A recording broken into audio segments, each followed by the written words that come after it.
Hello.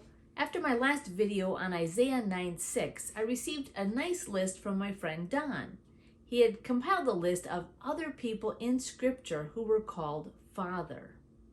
Now, these people are referred to as Father even though they are not literally a man with an offspring or with a child. So let me share those verses with you. The first one is in Genesis 45:8. So then, it was not you who sent me here, but God. He made me father to Pharaoh, lord of his entire household and ruler of all Egypt. Do you know who that's talking about? Of course, that is Joseph. Joseph was made a father to Pharaoh. And who made him a father to Pharaoh? God did. God made him a father, lord of the entire household and ruler of all of Egypt. In Judges 5:7, we see a little different take on this topic, and that is a mother. It says, villagers in Israel would not fight. They held back until I, Deborah, arose. Until I arose, a mother in Israel. Now, obviously, Deborah was not a mother to all of the people in Israel, but she was a mother-like figure to them. In Judges 17:10, we read, Then Micah said to him, Live with me and be my father and priest, and I'll give you 10 shekels of silver a year, your clothes, and your food. So here's a young man passing through, and Micah wants him to come and live with them and be a father and a priest. Again, someone who is like a father. Also in Judges 18:19, we see the same story going on here. They answered him, Be quiet, don't say a word, come with us and be our father and priest. Isn't it better that you serve a tribe and clan in Israel as priest rather than just one man's household? So the same person is being recruited by these people saying, Be our father, be our priest. 2 Kings 2:12. Elisha saw this and cried out, my father, the chariots and horsemen of Israel.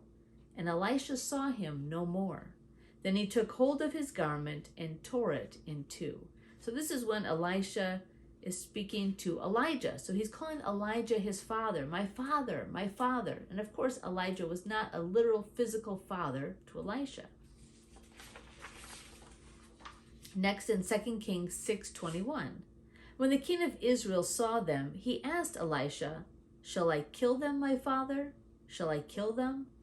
Here the king is calling Elisha his father. Shall I kill them, my father? And of course, we're not going through all of these stories, but you can easily go back if you need a refresher course on what is exactly happening in this passage.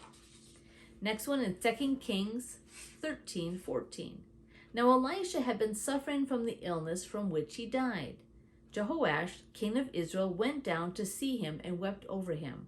My father, he cried, the chariots and horsemen of Israel. So again, the king is calling Elisha his father, a father-like figure. And Isaiah 22:21.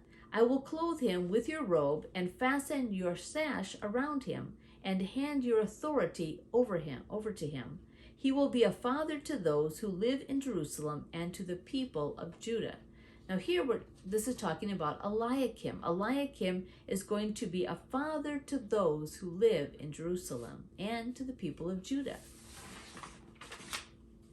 And lastly, Isaiah 49:23. Kings will be your foster fathers, and their queens your nursing mothers. They will bow down before you with their faces to the ground. They will lick the dust at your feet. Then you will know that I am the Lord. Those who hope in me will not be disappointed. Who's going to be the fathers here? The kings. And the queens would be nursing mothers. Again, Scripture is talking about people that are fathers and mothers, but not in the literal sense. So thank you, Don. I think that was really helpful in seeing, again, the context in which we can read Isaiah 9:6. Not everyone who is called father or mother in Scripture is a literal father. They are, as the dictionary puts it, a man or woman who gives care and protection to someone or something, or the oldest or most respected member of a society or other body.